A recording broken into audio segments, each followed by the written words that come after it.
Oke, adik-adik semua, Assalamualaikum warahmatullahi wabarakatuh. Selamat datang, selamat berjumpa kembali dengan Bapak di pelajaran teknik komputer jaringan. Ya, khususnya lanjutan yang pembahasan yang lucuan kemarin tentang komputer atau komponen-komponen komputer. Salah satunya membahas yang kemarin sempat tertunda, yaitu dalaman daripada CPU ya. Sekarang masuk ke bagian part 2-nya. Bapak akan membahas komponen lain selain kemarin itu kan sudah membahas tentang motherboard ya, motherboard sama hard disk. Nah, sekarang Bapak akan membahas memori dan prosesor.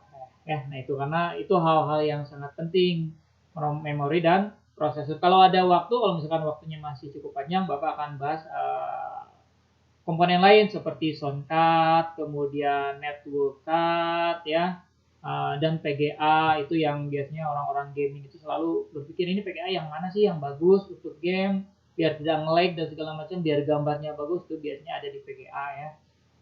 Ya selain PGA juga memang tadi ada pendukung-pendukung lain, prosesornya seperti apa, memorinya juga harus bagaimana biar performa komputer kita yang kita install, yang kita rakit itu the best. Oke, sekarang kita akan lanjut perkenalannya. Maksudnya perkenalan dari hardware yang kemarin dibahas atau yang komponen-komponen yang akan kita bahas. Baik, nah ini Bapak akan masuk ke masuk ke prosesor.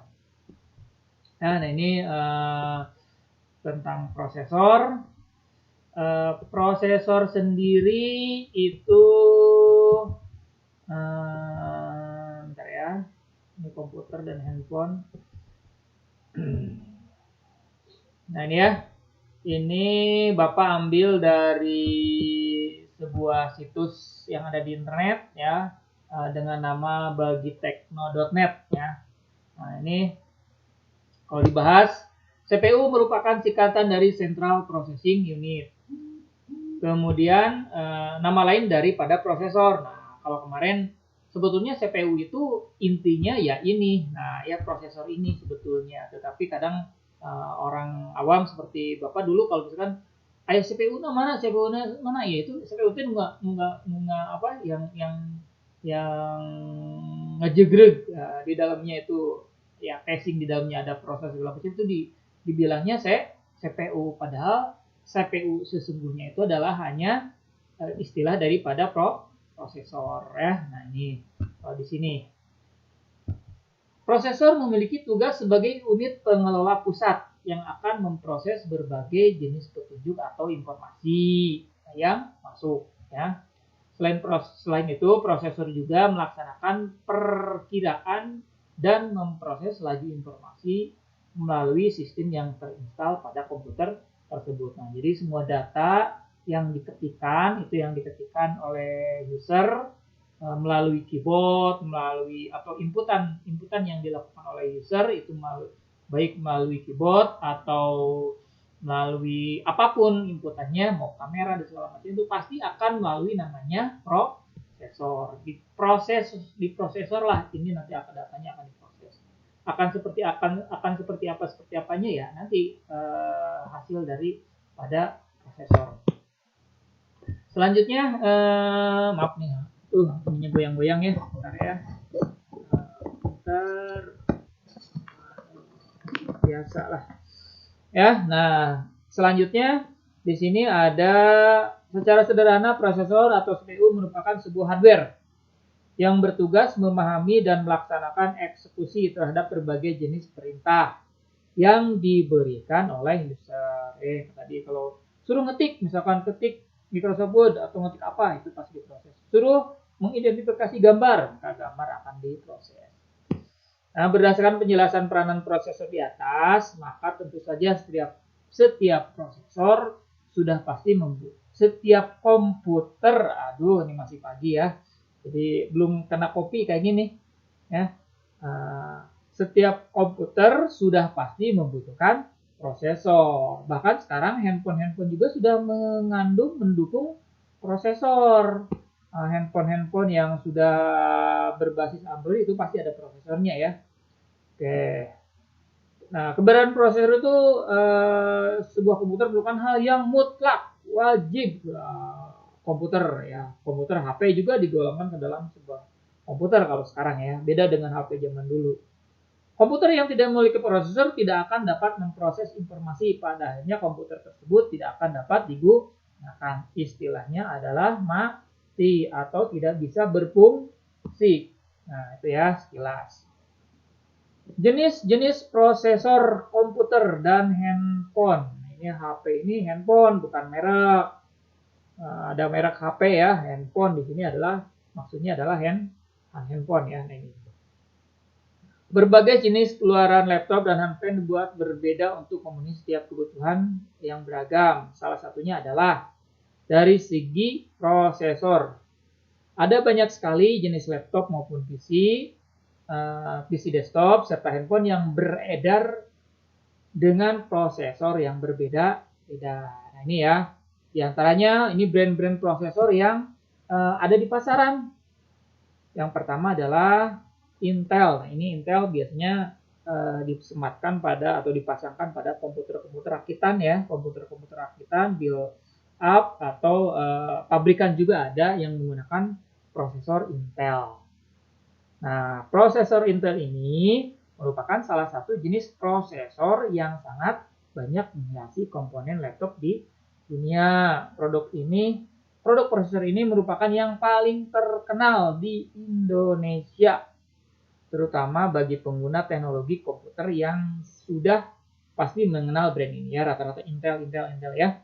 Nah, meskipun sangat populer, tetapi Intel memiliki saingan terberat dari sisi produk, yaitu AMD ya, AMD. Jadi ada prosesor itu ada prosesor produknya Intel, ada prosesor produknya AMD. Biasanya itu disematkan pada komputer atau desktop atau laptop juga ada ya. Nah, prosesor Intel merupakan sebuah produk yang dibuat oleh perusahaan yang bernama Intel Corporation yang berdiri sejak tahun 1968. Wis kuat ya. Dia berdiri dari 1968, nggak jatuh-jatuh, kakinya kuat ya. Pusat perkembangan dari produksi prosesor Intel terjadi di Amerika Serikat. Beberapa contoh produk Intel yang banyak beredar terpasang pada laptop diantaranya ada Intel Atom, Celeron, Intel Core i3, Intel Core i5, Intel Core i7, dan masih banyak lagi. Oke, Bapak coba lihat ya, ada macam-macam prosesor Intel nih ya. Nah, kebetulan Bapak udah siapkan informasi dari prosesor Intel. Nah ini adalah salah satu produk-produk Intel, prosesor Intel dari awal berdirinya perusahaan Intel Corporation. Yang pertama, tahun pertama Intel itu mengeluarkan produk namanya mikroprosesor dengan kode 4004. Itu untuk komputer generasi pertama, kalau nggak salah ya, maksudnya bukan generasi pertama. Komputer generasi pertama yang menggunakan prosesor. Kalau komputer generasi pertama kan tidak menggunakan prosesor ya, menggunakan tabung. Kemarin di pembahasan sebelumnya sudah dibahas ya. Kemudian tahun berikutnya atau periode berikutnya keluaran 808 dengan kode 808 mikroprosesor. Apa perbedaannya 404 dan 808? Itu biasanya dari kecepatannya, dari kecepatan prosesornya sendiri, kemudian dari jumlah transistor yang dipasang di prosesor tersebut. Makin banyak transistor dipasang, maka makin cepat itu prosesor. Berapa jumlah transistor? Itu nantilah kalau kalian ingin mengetahui lebih jauh tentang dalamannya prosesor berapa jumlah itu, silahkan kalian bisa searching gampang ya. Silahkan di googling aja. Contoh ya, Bapak akan contoh berapa sih kecepatan mikroprosesor ini ya. Oke, ini Bapak copy dulu kalau ingin tahu. Nah ya, kita coba googling di sini kecepatan prosesor. Oke ya, kecepatan kecepatan, oke ya. Mikroprosesor ini berapa nih kecepatannya? Kita cek ya. Nah, kecepatan mikroprosesor 404. Oke, berjalan pada frekuensi, nah ini ya, sebetulnya ini sudah ada ya. Memiliki kecepatan 92.000 instruksi tiap detik untuk single word, berarti satu kata ya. Nah, ini gambarnya seperti ini nih. Mikroprosesor Intel 404. Ya, jadi bisa gampang kalau kalian pengen lebih jauh tinggal searching aja di Google. Kalau Bapak langsung semuanya di sini, wah habis baterainya ya, habis jamnya. Nah, ini salah satu Bapak contohkan saja. Ini adalah mikroprosesor Intel 404. Nah, dengan kecepatannya berapa tadi? Kecepatannya adalah tadi berapa ya? Lupa lagi. Mana ya tadi itu ya, sekitar ini ya. 100.000 kalkulator tersebut, kecepatan chip tersebut berhasil menjual mana lagi tadi ada ya. Nah, oke lah, nah di sini ya. Nah, dihuni sekitar 2.300 transistor ya. Nah, ini jumlahnya transistornya hanya 2.300 dengan kecepatan tadi sekitar, nah ini kecepatan clocknya adalah 740 kHz. Nah ya, hanya 740 kHz. Kalau sekarang Core i3 udah giga ya, bukan Core i3 itu kecepatannya berapa? Silakan ya, dari kecepatan prosesor ini membaca data kalau dulu hanya segitu. Nah ya, nah ini ya, silakan dibaca di ini lagi. Ya, ke selanjutnya tadi ada mikroprosesor 808, kemudian 8080, 8086, terus bertahap sampai ada Intel 486 TMDX. Nah, ini Bapak pernah pakai nih. Dari mulai ini nih, kalau nggak salah Bapak pernah pakai ini. Oh, ini maaf. Dari sini Bapak udah pernah pakai. Ya, karena ya Bapak lumayan tua juga, jadi alhamdulillah pengalaman menggunakan komputer jadul pernah pakai juga prosesor 8086. Nah, ini pernah Bapak pakai ya dulu zaman masih zaman DOS ya, zaman DOS atau Windowsnya masih Windows 31 kalau nggak salah ya.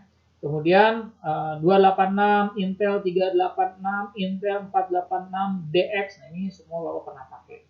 Kemudian masuk Intel Pentium ya, Intel Pentium Pro, Pentium 2, Pentium 3, Intel Celeron, Pentium Pentium 3 Xeon. Nah, ini kalau Xeon ini biasanya untuk server ya.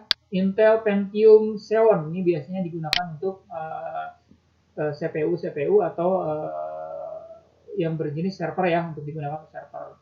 Intel Pentium 4, Intel Titanium 2 sampai Intel Pentium 4 Extreme 2015. Ya, kemudian Intel Core 2 Duo, ya, Intel Core 2 Quad, Intel Core bla bla bla, dan banyak lagi. Sekarang ada Intel i9 atau i10 ya, dan banyak lagi. Itulah prosesor dari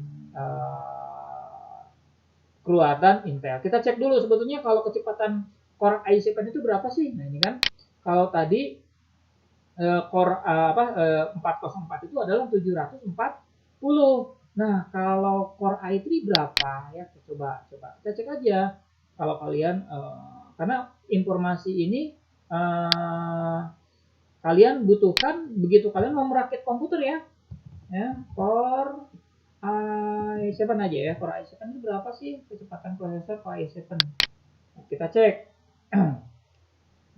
Nah ya, di sini clock review i7. Nah, sini kalian bisa melihat ya. Nah, overclock review Intel Core i7 sama Core i7 8700. Ini nggak apa-apa lah, kita cek aja lah standarnya ya. Kecepatan setidaknya 4,5 GHz, lihat ya. 4,5 GHz yang tadi hanya kilo ya, udah kilo mega baru giga, wah berapa kali lipat kecepatannya. Maka prosesor-prosesor sekarang itu makin cepat ya. Nah ini salah satunya untuk mengujinya menggunakan aplikasi CPU-Z. Nah ini aplikasi yang digunakan untuk menguji prosesor ya. CPU-Z silakan gunakan untuk mengecek kecepatan daripada prosesor ya. Oke, itu tentang prosesor Intel. Masuk ke prosesor AMD. Nah ini pesaing berat nih. Pesaing berat Intel adalah AMD. AMD biasanya digunakan untuk para gamer. Ya, kalau gamer biasanya rata-rata menggunakan AMD karena AMD itu lebih yang pernah Bapak tahu gitu. Ini hanya informasi dari Bapak saja ya. Apakah yang lainnya sama atau enggak silakan berikan komentar. Jadi AMD itu biasanya menurut Bapak dia lebih handal atau lebih jarang hang yang pernah Bapak alami ya, jarang hang, jarang stuck gitu. Tingkat kestabilannya tinggi. Nah ya, cuma AMD itu butuh ruangan yang cukup besar karena cukup panas ya. Itu. Nah, sini adalah pada tahun 2007 perusahaan AMD berhasil menempati peringkat ke-11 dari segi pendapatan. Wah, malah. Nah, ini AMD merupakan salah satu kompetitor Intel yang nyata ya ini. Terlebih untuk urusan yang berkaitan dengan prosesor. Selain itu AMD merupakan perusahaan semikonduktor multinasional yang bertempat di Amerika, San Rafael sama California gitu ya. Nah, ini produk-produk yang diciptakan AMD. Ini ada Opteron untuk pangsa pasar server ya. Kalau tadi kalau di Intel itu Xeon. Xeon itu biasanya untuk server ya. Di sini ada Opteron, kemudian AMD FX, APU A series untuk pangsa pasar desktop, kemudian APU Z series ya. Nah, kemudian yang ini yang beredar di pasaran. AMD Athlon 2X2 bla bla bla. Oh, ini yang terbaru ya, 2,4, 2,8. Ada prosesor yang AMD, sebetulnya AMD Bapak pernah setingkat level AMD pada zaman di Intel itu ini. Nah ya, di Intel misalkan mengeluarkan produk nah ya ini 386.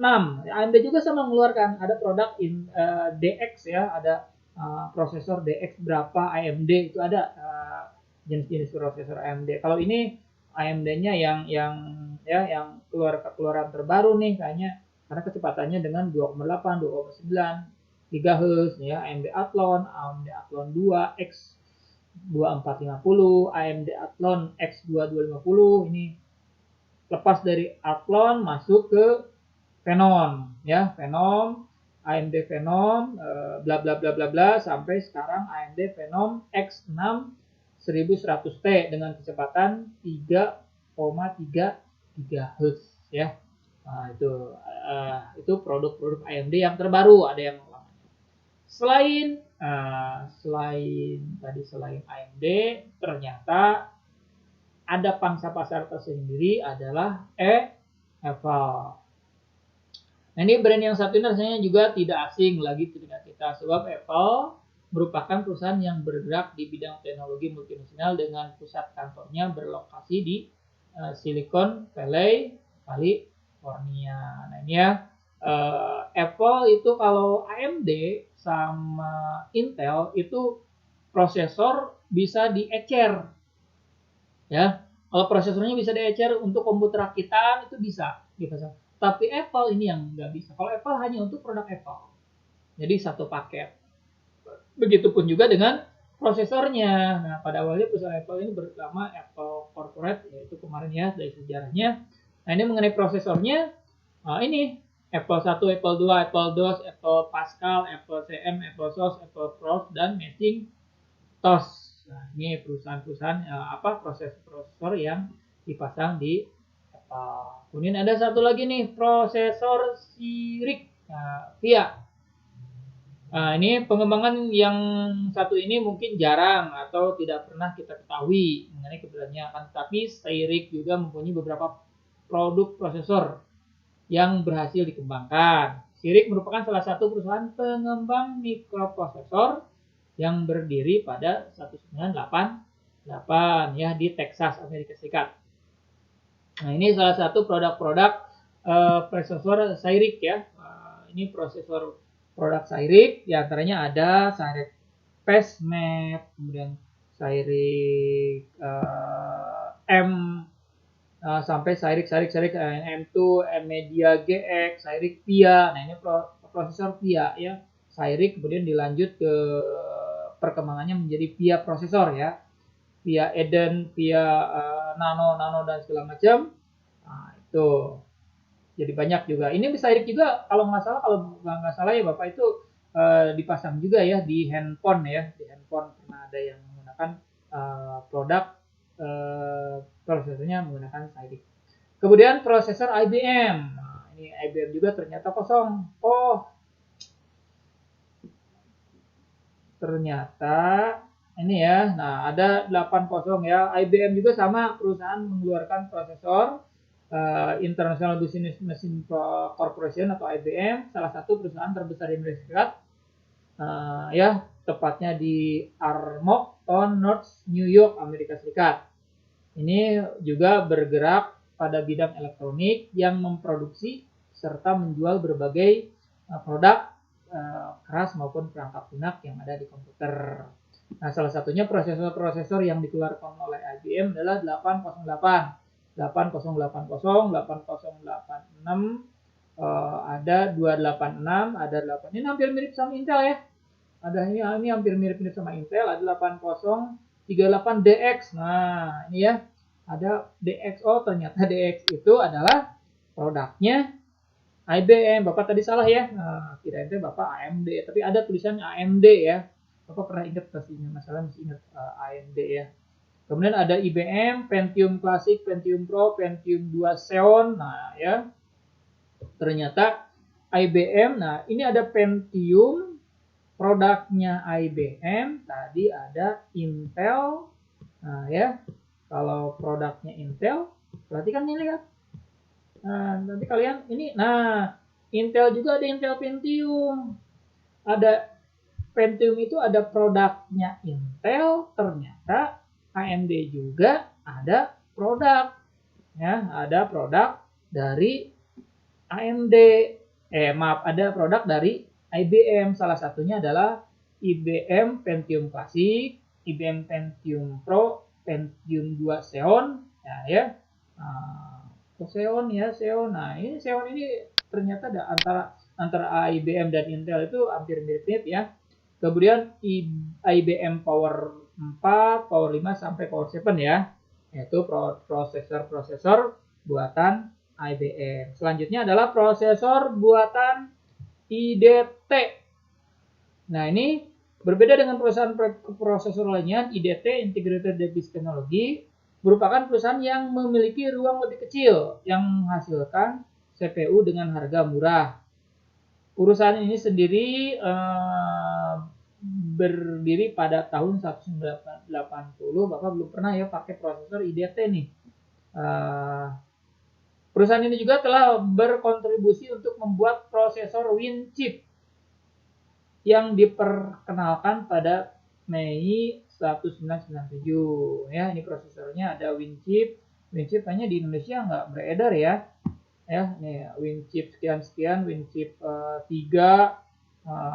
Nggak tahu ini prosesor apa ya. Makanya Bapak belum pernah ya. Yang terakhir adalah prosesor Transmeta. Transmeta merupakan salah satu perusahaan yang berkiprah pada bidang semikonduktor mikroprosesor dan pusat pengembangan yang terletak di Amerika Serikat ya. Oh, ini iklannya ya. Nah, itu tentang prosesor. Bagaimana gambar-gambarnya? Ini ya, Bapak gambarkan ini. Ini gambar prosesor Intel. Biasanya ada tulisan Intel ya, di sini ada Intel. Kadang kalau ini zaman dulu tapi di tengahnya ada tulisan tak terlihat ya. Tulisan tak terlihat ya, tak terlihat itu bukan ini dia, tapi kecil banget, ada tulisan Intel, speknya dan segala macamnya ada ya. Ini gambar prosesor Intel, kemudian nah AMD. Nah, ini AMD juga sama, pasti ada mereknya lah. Ada AMD walaupun biasanya kecil banget, hitam ya. Ada hitam bening, hitam kecil, jorok, hitam upil ya. Itu AMD. Nah ini prosesor ARM, guys. Kok tadi nggak disebut ya? Itulah ya. Di sini ada ARM juga. ARM juga merupakan produk prosesor yang dikembangkan oleh ARM Limited. Nah, ini tadi Bapak belum sebutkan ya. Yang kenapa? Karena sumbernya. Nah inilah, kalau kita menggali ilmu itu tidak boleh satu sumber, harus berbagai sumber. Karena ilmu setiap orang itu berbeda-beda. Ya, ilmu setiap orang itu berbeda. Beda, mungkin pengetahuannya sebatas. Coba cari referensi yang lain. Nah, ternyata di sini ada prosesor ARM juga nih. Ada prosesor ARM, merupakan prosesor untuk arsitektur prosesor 32 bit. Tapi ARM ini biasanya kalau Bapak sih yang tidak ini ya, jarang melihat langsung digunakan untuk komputer. Biasanya ini prosesornya prosesor pendukung, kayak kartu jaringan biasanya dipasang di situ ya, atau di motherboard yang ini ada. Kemudian prosesor Cyrix. Nah ini Cyrix yang tadi ya, sudah Bapak ini ya. Nah ini prosesornya seperti ini, pengembangan komponen mikroprosesor dan komputer. Nah ini tadi udah jelas ya. Nah kemudian prosesor Transmeta yang tadi terakhir ya, ada Transmeta. Nah ini prosesor Transmeta gambarnya seperti ini ya, ada kodenya. Kemudian prosesor VIA yang tadi ya, VIA ya. Nah ini ada VIA. Kemudian prosesor Apple. Nah ini ya, gambar prosesor Apple seperti ini prosesornya. Kemudian IBM. Nah ini IBM ya, IBM DX sekian. Selanjutnya IDT. Prosesor IDT. Nah ini tadi ada nggak IDT ya? Coba lupa pohon ya. Kita ini ada ya, prosesor IDT yang terakhir ya. Proses IDT gambarnya seperti ini. Tadi penjelasannya sudah jelas ya. Oke, nah itu dari jenis-jenis prosesor. Paham ya? Jadi kalian tolong, bagi yang ingin mengetahui lebih jauh tentang yang suka ngotak-ngatik sejarah, ngotak-ngatik artikel dan segala macam, untuk bahan ilmu kalian, silahkan kalian browsing. Pokoknya manfaatkan, optimalkan waktu, apalagi sekarang work from home atau belajar di rumah juga, bekerja di rumah juga. Manfaatkan untuk menggali ilmu lebih dalam ya, manfaatkan untuk menggali ilmu lebih dalam. Oke, selanjutnya masuk ke prosesor. Udah paham ya? Silakan kalau yang kurang paham silakan sambil Pak, saya pingin sumbernya dari Bapak, boleh nanti silakan di komen aja nih mau apa, kita berbagi di sini ya. Prosesor sudah, motherboard sudah, tadi sekarang kita masuk ke hard disk juga sudah, masuk ke RAM. Oke, masuk ke RAM. Ya, oke, masih ada waktu, kita coba sekilas membahas tentang RAM. Oke ya. Bentar ya. Nah ini gambar salah satu RAM ya. Bapak ambil dari websitenya pressbook.id ya. Ini Bapak ambil artikelnya dari sana ya. Ada fungsi dan jenis RAM. Ini gambar-gambar RAM ya. RAM yang terpasang di komputer. Ini RAM jenis RAM yang terpasang di komputer. Kalau RAM yang terpasang di handphone itu pasti beda ya. Oke, ini yang di komputer saja dulu kalau di gambarnya. Tapi sebetulnya ada. Nanti apakah di sini ada tentang komputer atau yang dipasang di non komputer, kita lihat aja.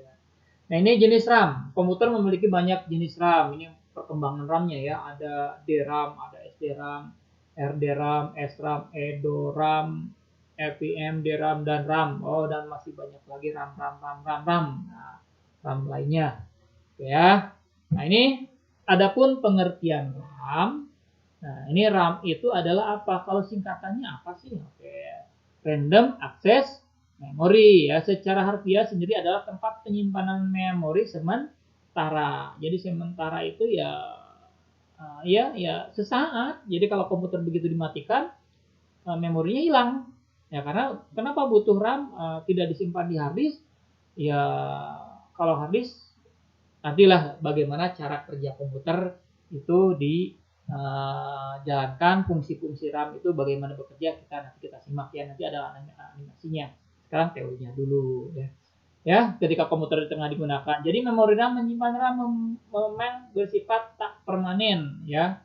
Ketika komputer mati maka RAM akan kembali kosong dan akan terpakai setelah dinyalakan kembali saat beraktivitas. Nah, misalkan ketika kamu mengetik sebuah dokumen di Microsoft Word, kemudian kamu tutup tanpa menyimpan terlebih dahulu, maka dokumen yang kamu ketik itu akan tersimpan di memori RAM. Ya, itu jelasnya. Jadi begitu kamu melakukan pekerjaan, disimpan dulu di memori RAM. Ya, begitu. Nah, kalau misalkan bagaimana supaya disimpan di hard disk ya tinggal di save, baru masuk ke hard disk ya. Nah, kalau tidak dilakukan itu maka begitu komputer mati, sering kan kalian lagi enak-enak kerja tiba-tiba ngejepret listriknya gitu kan, olah panik ya, panik, wah mana ini, gimana data saya hilang, ya hilang, pasti hilang kalau tidak disimpan karena posisinya sementara diproses itu di RAM. Jadi RAM itu sebetulnya penyimpanan data sementara yang tadi dikatakan ya. Nah, kemudian ini ada fungsi RAM tadi sudah dijelaskan ya untuk menyimpan memori sementara. Pada suatu perangkat laptop maupun HP fungsi RAM sangat penting. Salah satunya adalah penyimpan data sementara tadi sudah ya. Nah ini jenis-jenis RAM. Ini kebetulan tidak mengurut berdasarkan tahun-tahun pembuatan ya, tapi ini hanya jenis-jenisnya. Yang pertama ada DRAM, Dynamic Random Access Memory. Di gambarnya seperti ini nih. Ya, gambarnya seperti ini. Ini biasanya kalau Bapak dulu dipasangnya pada Intel Pentium 2, Pentium 1 kalau nggak salah ya. Nah, RAM ini merupakan memori semiconductor yang memerlukan kapasitor sebagai tumpuan untuk menyegarkan data yang ada di dalamnya. Mana kapasitornya nih? Ini biasanya kapasitornya ada di sini. Ya, ada kecil-kecil kapasitor. Ya, RAM ini memiliki kecepatan lebih tinggi dibanding EDORAM. Nah ini Pentium 1 ya, Pentium 1 kalau nggak salah, Pentium 1, Pentium 2 kalau nggak salah Bapak pernah pakai ini ya. DRAM memungkinkan salah satu transistor dan kapasitor berbit dalam struktur. Hal ini membuat RAM memiliki kepadatan yang cukup tinggi. DRAM memiliki frekuensi kerja 4,7 MHz hingga 40 MHz. Ya kalau sekarang RAM itu wah kecepatannya tinggi banget ya, itu dari DRAM. Sekarang selanjutnya adalah SDRAM, Synchronous Dynamic Random Access Memory. Nah ini SDRAM menjadi RAM yang memiliki kecepatan cukup tinggi dibanding jenis-jenis RAM lainnya karena memiliki kecepatan 100 sampai 133 MHz.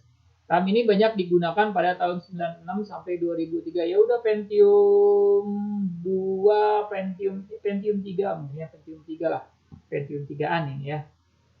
Nah, ini RAM ini akan diletakkan pada slot DIMM motherboard yang mampu menampung memori mulai dari 16 MB hingga 1 GB. Nah, selanjutnya ada RDRAM, Rambus Dynamic Random Access Memory. Nah, ini komponen ini diperkenalkan pada tahun 1995 dengan kecepatan 600. Nah, kalau tadi SDRAM ini kecepatannya hanya 133 ya. Kalau ini agak lebih tinggi, jadi pengembangannya lebih tinggi menjadi 600 MB per detik ya. Kemudian pada 1997 meningkat hingga 700 MB per detik ya. Kemudian sampai 98 mencapai 1,6 GB per detik. Tak heran RAM ini awalnya dikembangkan untuk komputer dengan prosesor Pentium 4. Oke. Dan keperluan gaming ya. Nah, memori untuk RDRAM ialah 184 pin. Yang mana pin teh? Nah, yang ini. Yang kuning ini pin. Ini pin ini namanya pin ya. Di balik di belakang di depan itu ada proses sebanyak 184 ya. Kemudian ada lagi SRAM, Static Random Access Memory. RAM ini terbuat dari semacam semikonduktor yang tidak memerlukan kapasitor dan tidak memerlukan penyegaran secara berkala sehingga kinerjanya lebih cepat. Hal ini disebabkan komponen ini hanya menggunakan transistor tanpa kapasitor ya. SRAM didesain menggunakan desain cluster 6 transistor untuk penyimpanan setiap bit informasi. Sayangnya SRAM memiliki kekurangan yaitu biaya produksinya yang sangat mahal. Tak heran RAM ini hanya tersedia dalam kapasitas kecil, digunakan untuk bagian-bagian penting saja. Chip ini sering digunakan untuk charge memori. Kecepatan RAM-nya mampu mengimbangi kecepatan prosesor 500 MHz atau lebih. SRAM Bapak pernah pakai ya, cuma di sini nggak ada gambarnya ya. Nah, selanjutnya adalah EDORAM. Nah, ini EDORAM ini komputer zaman baheula pisan ya. Ini zaman baheula ya. RAM ini dikembangkan tahun 1995 dan kemudian memiliki kemampuan yang lebih cepat dalam membaca transfer dibanding dengan jenis-jenis RAM lain. Slot memori EDORAM 72 pin. Nah, cuma kalau dilihat dari kecepatannya adalah hanya 66 MHz. Ini Pentium ya sebelum Pentium 1 lah. Jadi masih Pentium DX, masih Pentium 386, 486 masih menggunakan RAM Edo ya. Oke, selanjutnya adalah FPM DRAM, First Phase Mode DRAM. Nah, ini ya, ini juga Bapak pernah pakai ya. Jenis RAM ini merupakan bentuk asli awal daripada DRAM. Laju transfernya untuk cache L2 mendekati 176 MB per detik. Ya, kemudian bekerja pada rentang frekuensi 16 MHz. Oke, yang selanjutnya adalah flash RAM. Nah, ini flash RAM ini biasanya digunakan di handphone ya, atau ada di motherboard juga ada ya. Flash RAM merupakan jenis memori berkapasitas rendah. Digunakan pada perangkat elektronika seperti TV, VCR hingga ponsel lama ya. Jadi ini ponsel lama ya. TV ada, VCR ada ya. Memori ini dipasang pada perangkat yang memerlukan refresh dengan daya ulang kecil. Jadi kalau misalkan ada namanya flash RAM ini menyimpan data, menyimpan memori untuk kebutuhan biasanya sih namanya reset, default, faktor dan segala macam lah ya. Tuh. Kemudian FGRAM, Video Graphic Random Access Memory. Nah, kalau ini memori yang dipasang untuk VGA, untuk video grafis ya. Jadi biasanya dipasangnya di sini ya. Di antara di sini. Nah, VGRAM biasanya digunakan untuk menyimpan kandungan pixel bagi sebuah papan grafik atau papan gambar atau video card ya. Penggunaan chip ini akan memberikan performa video yang lebih baik, mengurangi tekanan pada CPU. Biasanya kan VGA itu ada kecepatannya, ada juga daya tampungnya, itu ya ada. Itu dari memorinya. Lihat kalau kalian beli ini memorinya berapa? Memori itu memori VGA-nya kalau kalian mau memperoleh resolusi gambar yang cukup baik. Selanjutnya DDR SDRAM. Nah, ini gambarnya seperti ini ya. Jenis RAM ini menjadi salah satu yang memiliki kecepatan sangat tinggi di antara jenis-jenis RAM. Tak heran RAM ini digunakan di berbagai perangkat. Saat ini, RAM ini mampu menjalankan dua instruksi sekaligus dalam satuan waktu yang sama. Ya, sama memiliki 184 pin. Kecepatannya berapa? Kecepatan ini hingga 4 gigabit. Oh, ini maaf, kapasitas. Ya, kapasitas ya.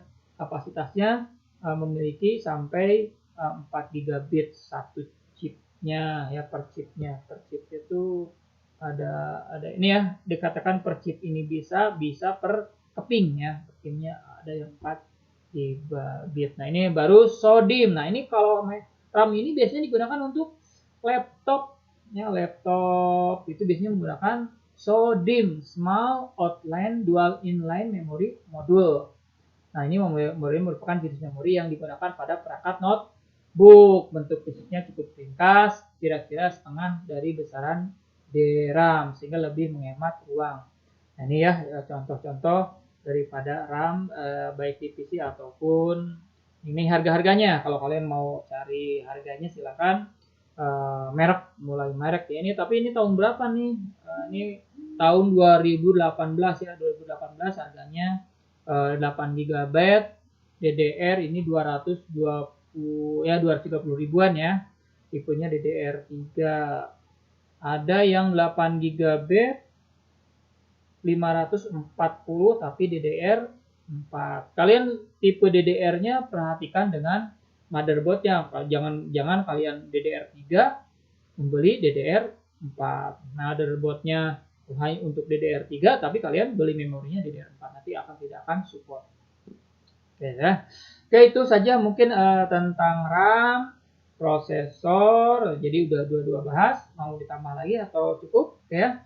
Mungkin Bapak cukupkan sekian aja untuk part 2-nya tentang komponen-komponen yang ada di dalam casing CPU yang sudah dibahas sebelumnya ya. Oke. Ikuti lagi untuk sesi berikutnya, yaitu tentang sisanya ya, tadi PGA ya, video graphics, kemudian tentang soundcard, apalagi ya, yang intinya ya, prosesor sudah, video card, soundcard. Oke, mungkin itu ya, LAN card ya, kartu jaringan ya, itu mungkin nanti ada juga power supply dan segala macam, masih banyak ya. Jadi part-partnya cukup banyak sekarang. Sekarang untuk part 2 Bapak cukupkan hanya pembahasan 2 materi ini. Silakan bagi teman-teman yang siswa Bapak, silakan rangkum artikel atau materi yang Bapak ungkapkan tersebut. Silakan kalian sumbernya cari kembali untuk sebagai referensi. Demikian Bapak sampaikan. Jangan lupa like, subscribe, dan share channel ini. Semoga bermanfaat bagi kita semua. Wassalamualaikum warahmatullahi wabarakatuh.